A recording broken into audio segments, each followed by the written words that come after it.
na ba kayo? Yan. By the way, for those po na hindi po nakakilala sa akin, my name is Desmond, one of the pastors here in Victory Las Piñas.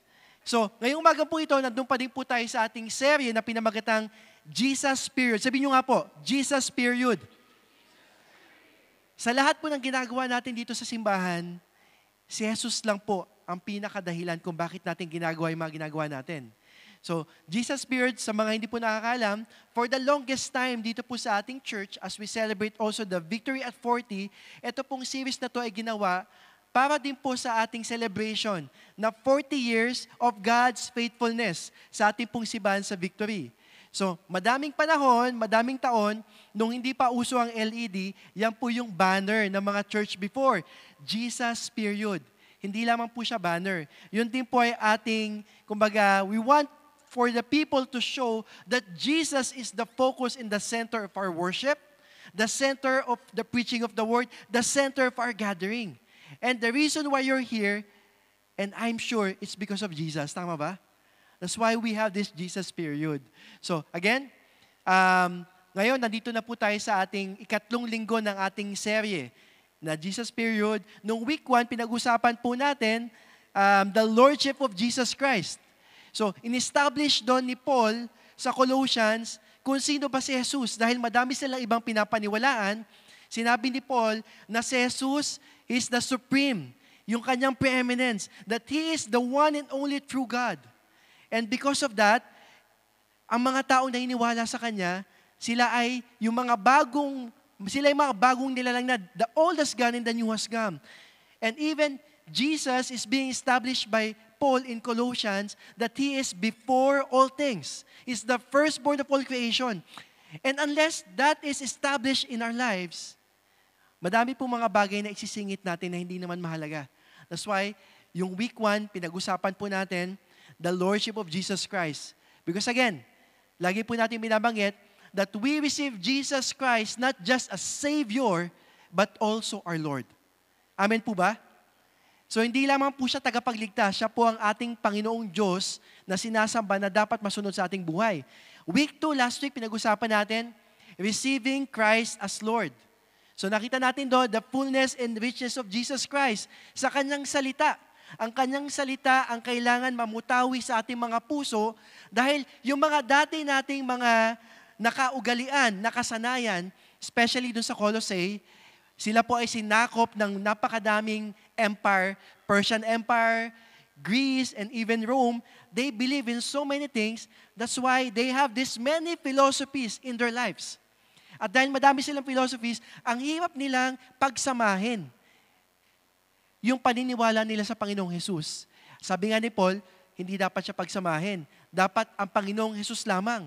And people that time, they believe in 5 worldly philosophies. And even right now, ito din po yung mga filosofiya na pinapaniwalaan ng madaming tao ngayon. Na sinasabi, you are enough. Sapat ka na, di mo kailangan ng ibang tao. You are perfect the way you are. So kakanta si Bruno Mars, di ba? The way you are. You determine your own truth. Di ba? Isa pa, my body, my choice, dapat ako lang to. You are entitled to your dreams. You can only love until you love yourself. Kaya nga yung kantang, the greatest love of all, palitan po natin yon, the greatest love of all is the love of God, not the love of self. Alright? So, ngayong umagang po ito, pag-usapan natin, living under the Lordship of Jesus Christ. Handa na po ba kayo? Alright. If I'm going to make a title out of this, I will call this, Living as the Family of Christ, Jesus our Lord. Dahil po, alam ko po na lahat po tayo may pamilya. Pero dito po sa iglesyang ito, sa simbahan na ito po yung ating pamilya. Whether you like it or not, pamilya po yan. Tingnan mo yung katabi mo. Yan, pamilya mo yan. Spiritual family, hindi mo yan kadugo. Alright? So before I dive into that, just want to make a connection to us, no? Sino dito yung pinanganak ng 80s, 90s? Wag na po kayo magtaas ng kamay. Okay? So, I'm sure, alam nyo tong picture na to, tong palabas na to. Ayun, mga nag-react dyan. Alam na yung mga edad. Di ba? Mga kasing edaran ni Michael J. Fox. Alright? Ito pong palabas na to, Back to the Future. Alright? Ito po ay 80s sci-fi classic na pinagbibidahan ni Michael J. Fox. Ang pangalan niya dito si Marty McFly. So, accidentally, dahil sa isang experiment, napunta siya dun sa 50s. Di ba? So, yung kaibigan niyang doktor, nagkamali. So, sumakay sila sa isang modified DeLorean car, napunta sila sa 50s. So, ang nangyari kay Marty, sa mga hindi nakakaalam, na-encounter niya yung kanyang mga magulang, pero bata pa sila. Hindi pa sila mag-asawa. So, ang nangyari, yung nanay niya na bata pa na in love sa kanya. Ang kailangan niyang gawin ngayon, dalawa. Una, kailangan ma-make sure niya magkatuluyan yung nanay niya at tatay niya kasi kung hindi siya ipapanganak. Pangalawa, kailangan niya makabalik sa present or sa future that time kasi kailangan niya iligtas yung doktor na kaibigan niya. Alright? So, after ng service mamaya, bonding ninyong pamilya, panoorin niyo yung Back to the Future. Okay? So, with that being said, no, sa buhay po natin ngayon, di ba, if we're going to ask ourselves, like that movie, what if you have the power to turn back time? Uy, okay ba yan? Okay ba yan? Doc Felix, okay ba yan? May mga bagay ka bang gustong baguhin sa mga nagawa mo sa nakaraan? Oh, isip-isip tayo, no? If ever, how can you do it? And is it possible to change the things that you did? Interesting. Sige po, samahan niyo po akong tumayo sa pagbasa ng salita ng Panginoon. Sige po, let's read God's Word. And let's read from Colossians 3:16 hanggang dun sa dulong verse niya, hanggang chapter 4, verse 1. So, samahan niyo po ako sa pagbabasa. Malakas po. So, 1, 2, 3. Let the word of Christ dwell in you richly, teaching and admonishing one another in all wisdom, singing psalms and hymns and spiritual songs with thankfulness in your hearts to God. And whatever you do in word or deed, do everything in the name of the Lord Jesus, giving thanks to God the Father through Him. Rules for Christian household, verse 18. Wives, submit to your husbands as is fitting in the Lord. Husbands, love your wives and do not be harsh with them.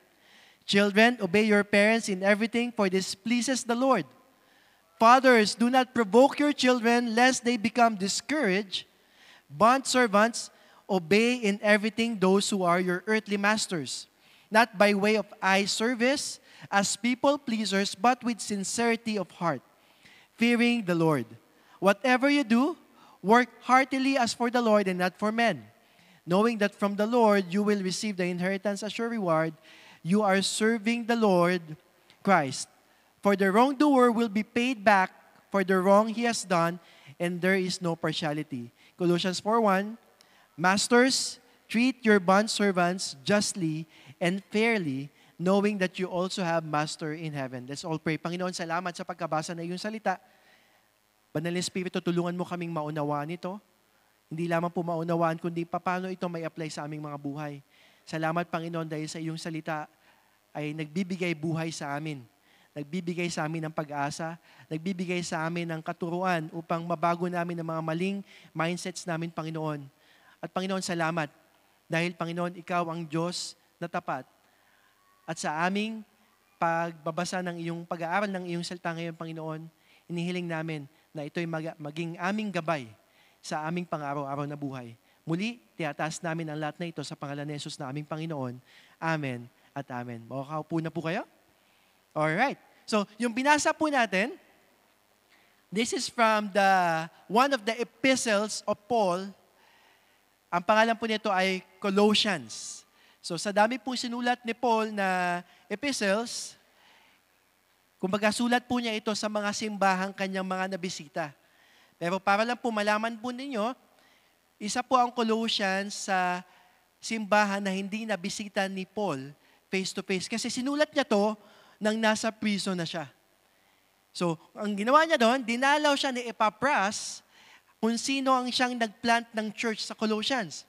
So, in-update niya si Paul, ito yung mga nangyayari ngayon sa Colossians. Hindi lang siya nag-update. Humingi din siya ng tulong. Paano ba gagawin natin sa Colossians? Kasi ito yung mga nangyayari sa kanila. That's why, dun sa chapter 1, sulat ni Paul doon, that Jesus is the firstborn of all creation. He's the supreme, preeminent. He's before all things. He holds all things together. So, ito po yung tema ng pagsulat ni Paul. And makikita natin doon, si Epaphras din po ay isang partner ni Paul na talagang grabe manalangin. As in, if you would know Epaphras, he's a prayerful person. And I hope that we have someone like that in our lives. Tama ba? Someone who would pray for us. And with that, dahil nga si Epaphras ay isa sa mga partner ni Paul, nung sumulat si Paul sa Colossae, definitely pinakilala na ni Epaphras si Paul na may susulat sa inyo, ito ay isang aking, kumbaga, spiritual father. Mentor ko to. That's why Paul received, kumbaga, high respect and honor, even though hindi niya nakita or nakasama man lang yung mga tao sa Colossae. So, with that, dito sa chapter 3, nag-move si Paul from doctrine to practice, and then ngayon, application ito ng daily living. So, chapter 1, in-establish ni Paul yung lordship ni Jesus Christ. Chapter 2, in-establish naman doon kung paano ma-differentiate na yung philosophies ng mundo ay walang-wala sa philosophy or principles ng Bible. And dito, in-explain din ni Paul sa context na to kung paano ba mamuhay ang isang Kristiyano. Tama ba? Tingnan mo yung katabi mo, Kristiyano yan. So, tunay yan, totoong Kristiyano yan. That's why, dito sa pinag-usapan natin, si Paul, nilatag niya the fundamentals of living together as one Christian community. Alright? So Paul wrote this chapter to Colossians to remind the Christians in Colossae that they are a new creation. Tayo din po, we are already a new creation in Christ Jesus. Therefore, tayo din dito sa panahon natin, we have to put to death what is earthly and put on the new self which is being renewed in the knowledge after the image of God. So, paano po natin gagawin yon? Actually, mahirap po siyang gawin, no? But how do we do that? With the name of our series, Jesus, period. Walang iba po na pwedeng tumulong sa atin to do that unless we are connected to Jesus Christ. Amen ba?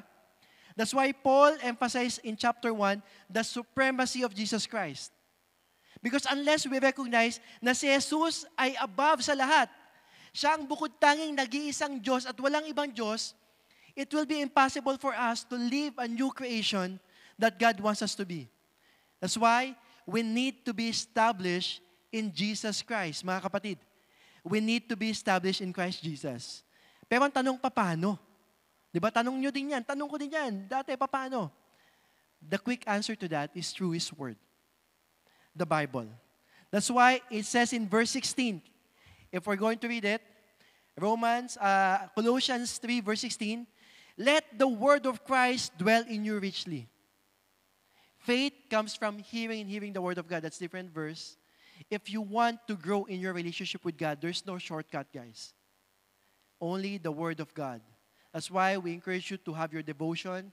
Lagi po namin kayo pinapanalalahanan na magbasa kayo ng salita ng Panginoon, manalangin kayo, you have your victory group. That's why preaching every Sunday is not enough. Ito po kumbaga, sabi nga ni Pastor Sunny, nginuya lang ng mga pastor. Pero it would be a different thing if you yourself will be the one to chew the Word of God. Tama ba? Because of the Word of God, we can use that in teaching and admonishing one another in all wisdom. If you want to have wisdom to encourage other people, if you have to have wisdom in the walks of life, God's Word is sufficient. That's why in our worship as well, in the Word of God, we sing in psalms and hymns and spiritual songs. With all of that, the motivation of the things that we do is that with thankfulness in our hearts because Jesus did everything for all of us. Sa lahat po na ginagawa natin dito, maybe nung una pinilit ka, pero ngayon, the reason why you're here because you are grateful to God.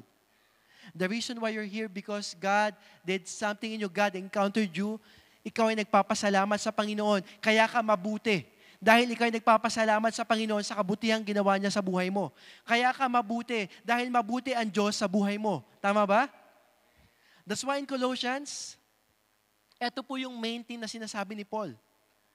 We can do all of these things. Kapag puro utos lang, ang hirap gawin. Gusto kong bumait pero di ko magawa. Pero kung may motivation ka dahil mabuti ang Diyos, abay dumadali, di ba? Sa asawa mo, kahit di ka utusan, mamahalin mo siya. Tama ba? Ayun.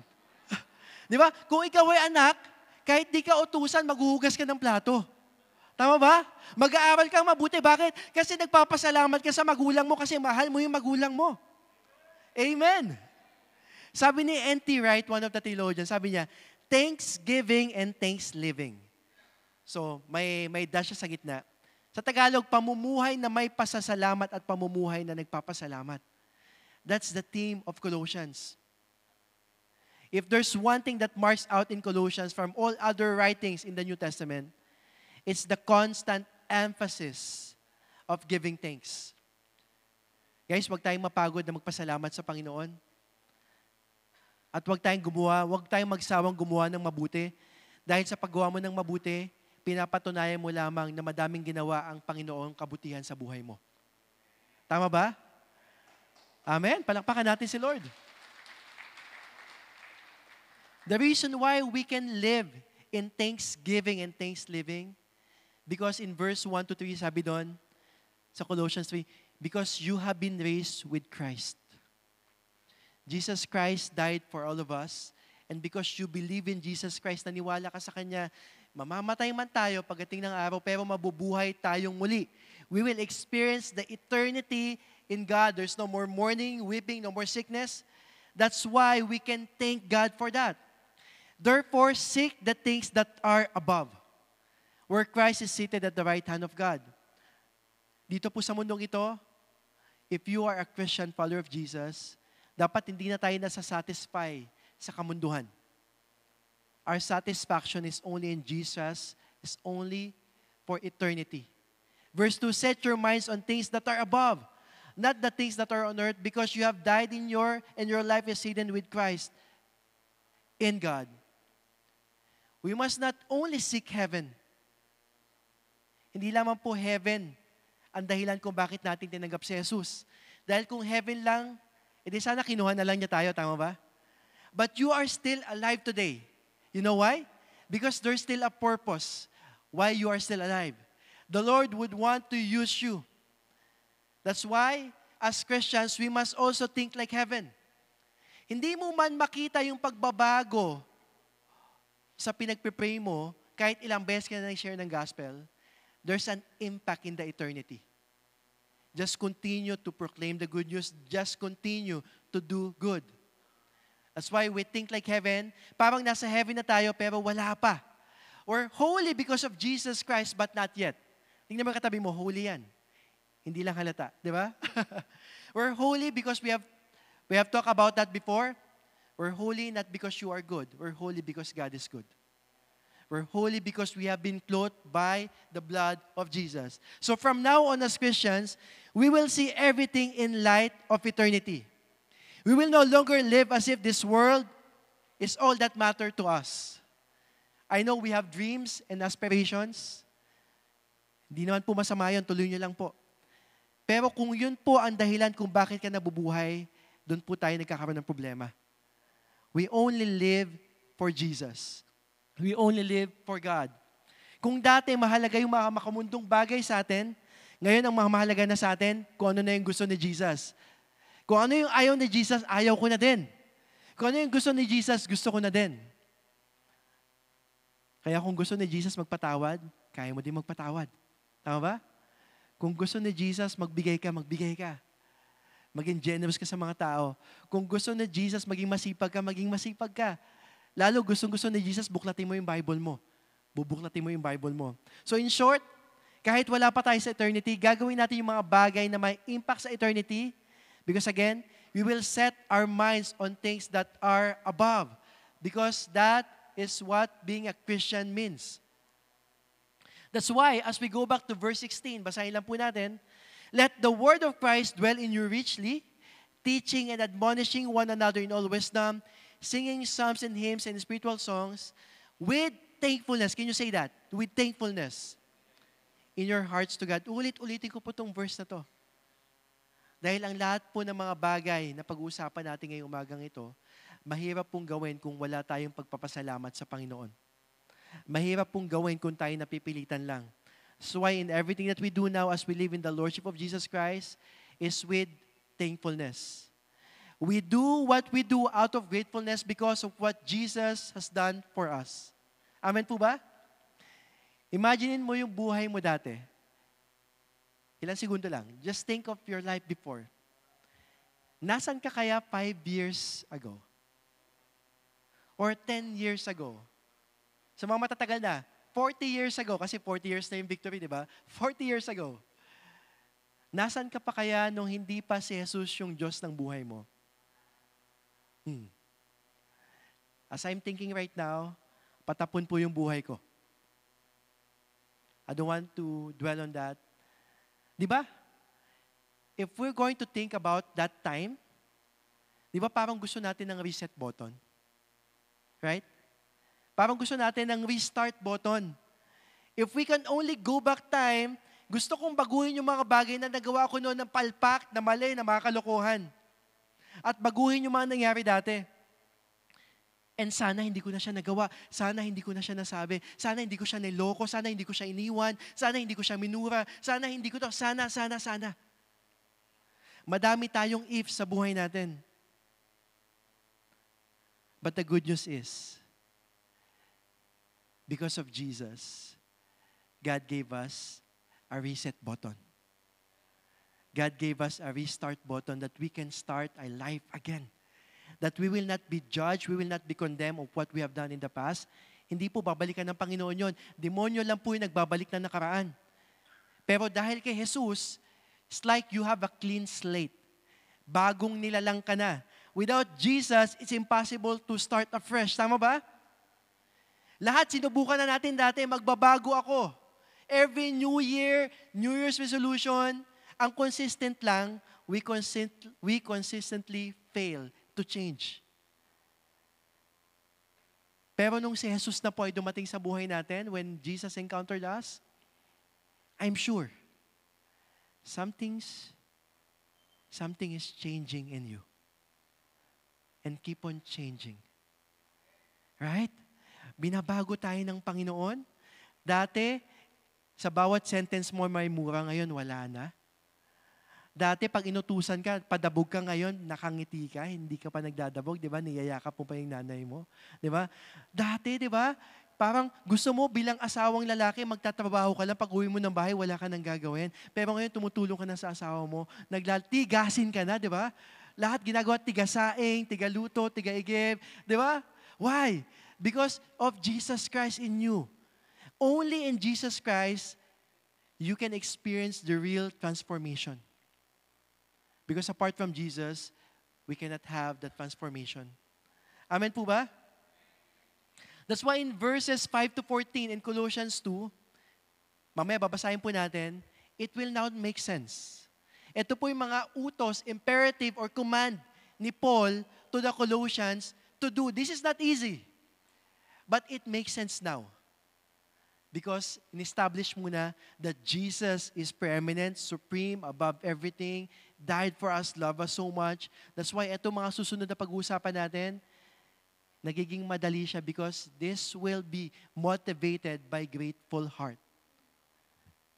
These are not just something that we should do because we are Christians, but this is our response to God's great love for us. Imagine, if we don't have the capacity to reset or restart our lives, and yet, through the help of the power of God, we can be a new creation. Right? Hindi mo kailangang maging malinis muna bago pumasok sa Panginoon. Kahit madumi ka, tatanggapin ka niya, yayakapin ka pa niya. Naalala niyo yung prodigal son? Hindi na nga nagsalita yung prodigal son eh. Niyakap na siya ng tatay niya agad. Walang question, walang paliwanag, yayakapin kita, anak kita. Binalagyan pa siya ng robe, nagpumatay pa ng hayop, nagpakain pa yung tatay niya. The same thing with us. Only in Jesus Christ that we don't have to be clean first before we can be accepted. Even while you were still in sin, the Lord will embrace you and love you and accept you for who you are. Buti na lang may Jesus. Tama ba? Buti na lang may pwede pa ding magbago sa buhay natin dahil kay Jesus. Amen po ba? Palakpakan natin ng Panginoon dahil siya lang ang pwedeng gumawa nun. Paul is saying, Bagong nilalang na tayo. Can you say that? Bagong nilalang. Si Jesus ang Lord natin. Si Jesus ang ating Master. Kaya dapat lumakad na tayo nang hindi na katulad dati. Therefore, we should live out our life like this. Kaya sinabi ni Paul, wag na natin gawin yung mga bagay na nakasanayan natin dati. Kalimutan na natin yon. Ibaon na natin yun sa baol, sa limot. Yun yung mga bagay na ginagawa natin dati. Why? Because tinubos na tayo ni Jesus. Yung mga kasalanan natin, yung mga bagay na hindi na natin mabago dati, na sana kaya kong baguhin to, sana kaya ko itong palitan, na sana hindi ko na lang to ginawa. Dahil kay Jesus, bagong nilalang na tayo. Without shame and guilt. Actually, binigyan tayo ng pagkakataong itama yung mga bagay na hindi natin kayang itama dati. Di ba ang ganda nun? Right? Ang ganda na sa kabila ng mga kalokohan natin dati, kasamahan natin dati, God's grace is sufficient for us. His love is sufficient for us. That we can walk without shame and guilt. We can go to God's presence anytime. Kaya guys, kung hindi pa natin binibigay yung buhay natin sa Panginoon ng 100%, even di mo pa ginagawa yung binigay na ng Panginoong Jesus ang 110% niya sa atin. That's why you're here. Hindi po tayo dinala ng Panginoon sa kanyang iglesia para umupo lamang. The Lord wants us to be a blessing to other people because we are salt and light of this world. The Lord wants to use us so that other people would know Jesus Christ as well. That's why sabi ni Paul dito sa Colossians 3:5-9, eto na to, yung mga utos na parang mahirap gawin, pero dahil I'm coming from a grateful heart, Lord, kaya ko to, kasi kasama kita. Verse 5, put to death therefore what is earthly in you. Sexual immorality, impurity, passion, evil desire, and covetousness, which is idolatry. On account of this, verse 6, the wrath of God is coming. In these two, you two once walked when you were living in them, then put away all anger, wrath, malice, slander, and obscene talk of the mouth. Do not lie to one another, seeing that you have put off the old self with its practices. Paul's saying, put to death. Put away. Put off the old self. This is a direct imperative command by Paul that if you are a Christian, dapat wala na to sa buhay mo. Dapat hindi ka na nag-e-enjoy sa kasalanan. Dapat hindi ka na nagtatago para magkasala. Di ba? Dapat nag-e-enjoy tayo sa presensya ng Panginoon. Because in our old lives, ito yung mga habits na, kumbaga, nakasanayan natin. And I understand if we have struggles. But I don't want to accept if you will say to yourself that I am an immoral Christian, I'm a Christian who loves porn, I'm a Christian na magnanakaw, na sinungaling. I'd rather accept if you will say, I'm a Christian struggling in lying, struggling in those things. Because again, the Lord is not expecting us to be perfect. But He will help us to get rid of those sins in our life. Don't make those sins in the past to be your identity. You are a Christian, but it's understandable that we have struggles. Sino po dito yung may struggles? Lahat po tayo. Taas po ang kamay. Alam ng Panginoon, meron tayong pinagdadaanan. Tama ba? Pero hindi po pwedeng mamuhay tayo dun sa kasalanan na yon. That's why sabi ni Paul, put to death. Put off. Tanggalin na natin to. Because again, our identity right now is in Christ Jesus.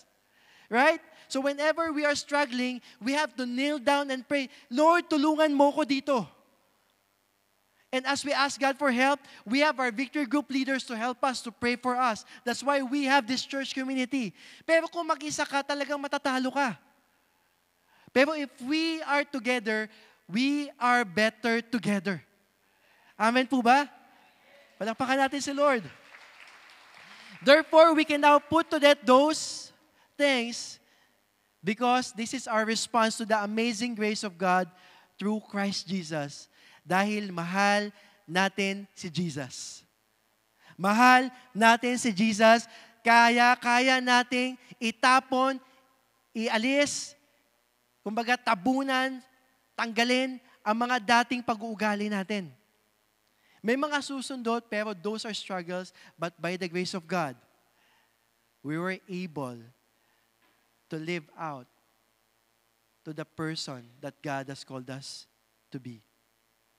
Verse 10, put on the new self.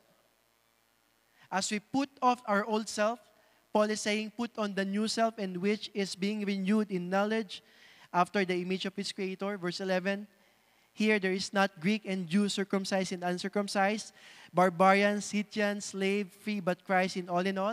Imagine here in church, kahit magkakaiba po tayo, kaya natin pakisamahan ng bawat isa. It's only possible because you have Jesus in you. In your workplace, kahit yung boss natin, ang daming pinapagawa sa atin, we can submit because we have Jesus Christ in us. We have the Holy Spirit in us. Tama ba? Kahit nakakainis minsan, yung mga kasama mo sa trabaho, sa bahay, you can still love them and be kind to them because you have put on the grace of God. You have put on Jesus Christ in you. Verse 12, put on then as God's chosen ones, holy and beloved, what? Compassionate hearts. Put on compassionate hearts. Kindness, humility, meekness, and patience. Ito po yung fruit of the Holy Spirit. Hindi po siya fruits, kundi fruit kasi hindi po pwede tayong mamili na gusto ko lang yung patience, ayoko ng love. Gusto ko lang yung kindness, ayoko ng iba. Lahat po yun, 9 po yung fruit of the Holy Spirit. The Lord wants us to have that so that God can use us. Verse 13, bearing with one another, and if one has a complaint against another, forgiving each other. Can you forgive those person who offended you? What if Jesus is telling you right now to forgive that person? Magmamatigas pa ba tayo? As the Lord has forgiven you, so you also must forgive. In verse 13. Verse 14, and above all this, put on love, which binds everything together in perfect harmony. It's not the least, but it covers everything. Put on love. You may have all of those things. Ikaw na yung pinakamabait na tao sa buong mundo, pinakamapagmahal, diba? Mapagpasensya. But if you don't have love, you're just like a noisy gong. Faith, hope, and love. Those are great, but the greatest of this is love. Let's put on that love in us. These things are not easy to do. Pastor, hindi po madali yan. I know. Hindi madali itong mga sinasabi ni Paul. I'm sure that even the Colossians are saying, hindi madali yan. Yes, we read the Word of God. We sing hymns. Honestly, these are not easy. Alam po ni Lord na hindi po madali. That's why we have the Holy Spirit, right? To help us, to remind us. Kapag nadadapa tayo, kapag natatalisod tayo, we have the Holy Spirit. And also, since this is not easy, that's why we always have to go back to Jesus. Balik po tayo sa Kanya. My question right now, do we have someone to remind us to go back to Jesus? Or mag-isa lang tayo? Do we have someone in our life who's watching our back? Na nag-remind sa atin, na nanalangin sa atin katulad ni Epapras? Do we have a prayer warrior in our lives? Meron po bang nananalangin sa atin? Di ba? And all of these things, putting to death, putting off our old self, lahat ng mga bagay na yon kahit mahirap, it will become easy because it will become an act of thanksgiving to God. Panginoon, salamat. Kaya itong mga bagay na to, magagawa ko kahit mahirap dahil tutulungan mo ko. Pero una, magagawa ko to kasi Lord, mabuti ka kaya ito'y pasasalamat ko sa'yo. Gagawin ko to kasi Lord, salamat sa kabutihan mo. Hindi na to ngayon utos na mahirap na alam kong pag inutusan ako ng walang dahilan, ang hirap sundin, pero kapag inutusan ako ng taong mahal ko at mahal na mahal ako, kaya ko siyang gawin. Tama ba? Kasi mahal na mahal tayo ng Panginoong Jesus. At para po ito sa kakabuti natin. That's why all of these things, this is our act of thanksgiving to God. God will make us brand new, to live a brand new life for Jesus. Because God made us for Himself. I'll go back again to verse 16. Let the word of Christ dwell in you. Mahirap siya if we don't have the word of God to teach us, admonish us, one another in all wisdom. Whenever we are facing trials, we sing hymns, psalms, and spiritual songs. Alam niyo ba, pag nag-worship kayo, miracles are about to come. Ano man gano'n man kalaki yung problema mo. That's why sabi dito, singing psalms and hymns. We sing psalms and hymns even though malaki yung pinagdadaanan ko. But I will not look on those things, but I will look on my God, thanking Him, Lord, the reason why I'm singing this song for you because I thank you, I'm grateful for what you have done for me. At yung mga bagay na ito, put to death, put off, put on, these are not just tasks that we should do because we are Christians. But we do this in the name of the Lord. That's our motivation. Verse 17, and whatever you do in word or deed, do everything in the name of the Lord Jesus, giving thanks to God the Father through Him. Everything we do, we give thanks to God. Interesting to know as a church, sabi ko po kanina, we call everyone here as a family. If you are already part of a small group, you're no longer guests but part of the family. We call one another brothers and sisters, right? Sometimes, we call our leaders our spiritual father or mother. Di ba parang bahay lang, no? Parang tahanan lang. Because again, the old church before, sa bahay naman talaga. Since parang bahay lang siya, Lordship starts in our household. As I call the music team to come up. Dahil parang bahay lang siya, dapat unang makita yung pagmamahal sa bahay. Tama? Hindi ka lang active sa church, dapat sa bahay, active din tayo. That's why, yung pag-uusapan natin mamaya, para siyang marriage booster. Pero quick lang natin pag-uusapan yon. That's why, as we look at church community, even our Christian life, it's like our household yung bahay natin. That's why we can love the people around us, not just in church, but even in our house. Sabi mo sa katabi mo ngayon, mahal kita sa Panginoon. That's why we can love one another. We can love the difficult people. John 13:35 says, by this all people will know that you are my disciples. If you have love for one another.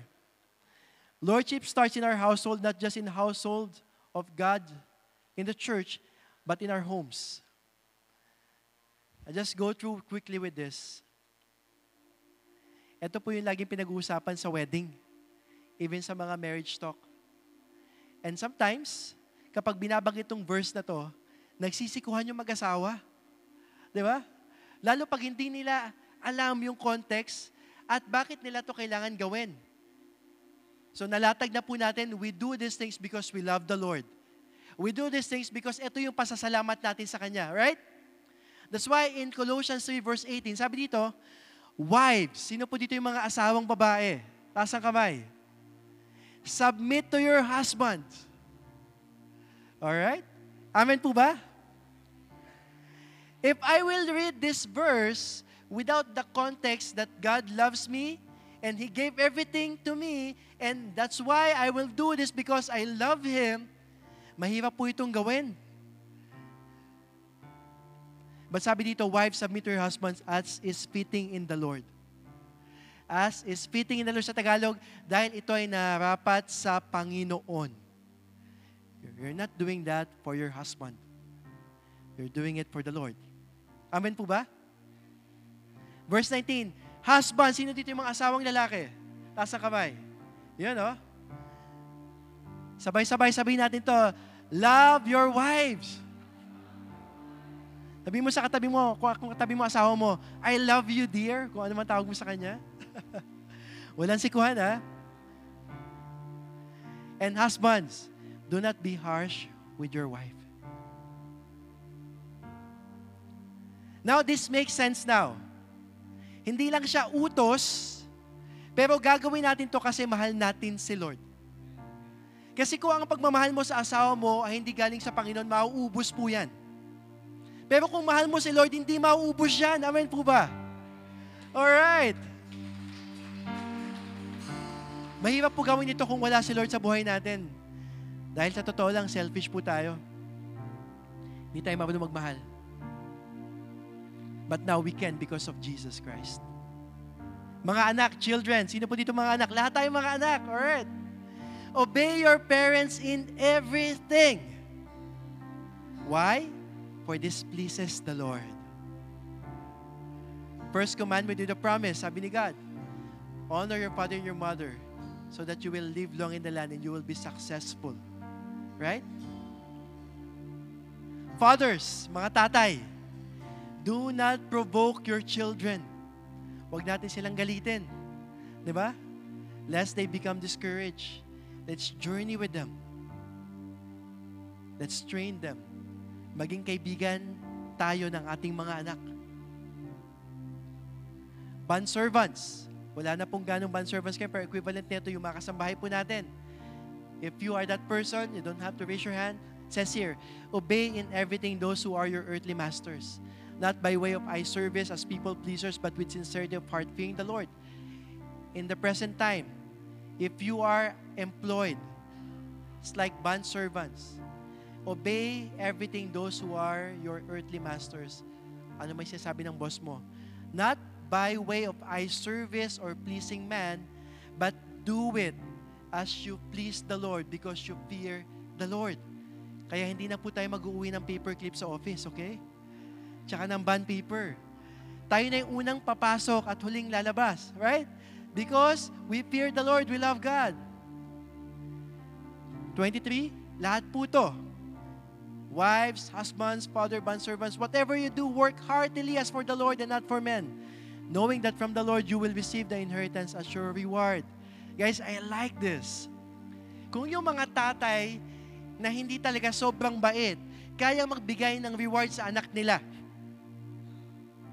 Etong mga bagay na pinapagawa sa atin ng Panginoong Jesus, even ni Paul, put off, put on, love your wives, submit to your husband.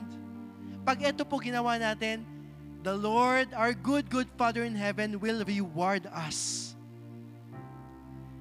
You don't know what kind of reward, what that reward is.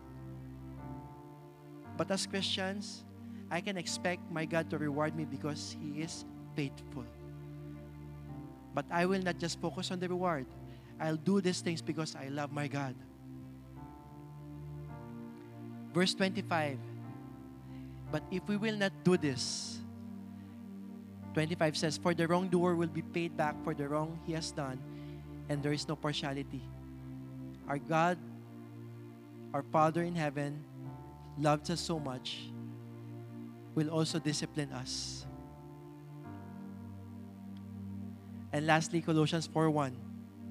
Masters, treat your bondservants justly and fairly, knowing that you also have a master in heaven. If you own a business or meron kang employee under you, this is also for you. Treat your bondservants justly and fairly, knowing that you also have masters in heaven. Be fair to them.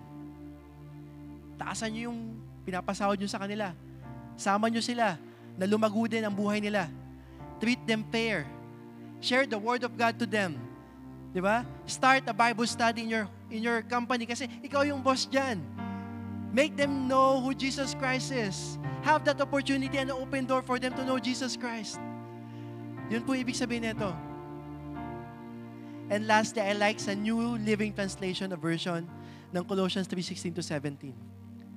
Sabi dito, let the message about Christ in all its richness fill your lives. Teach and counsel each other with all the wisdom He gives.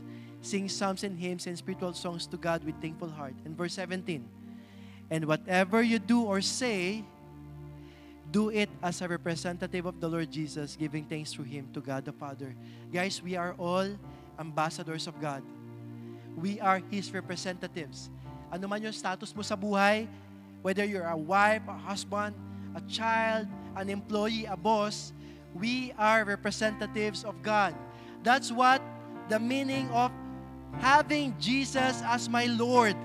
If He is really your Lord, dapat makikita siya sa buhay natin. Tama ba?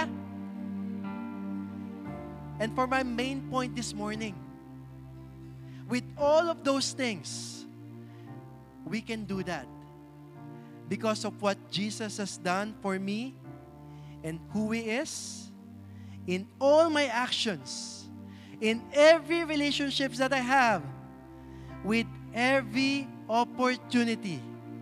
I will serve the Lord with gratitude. Come on.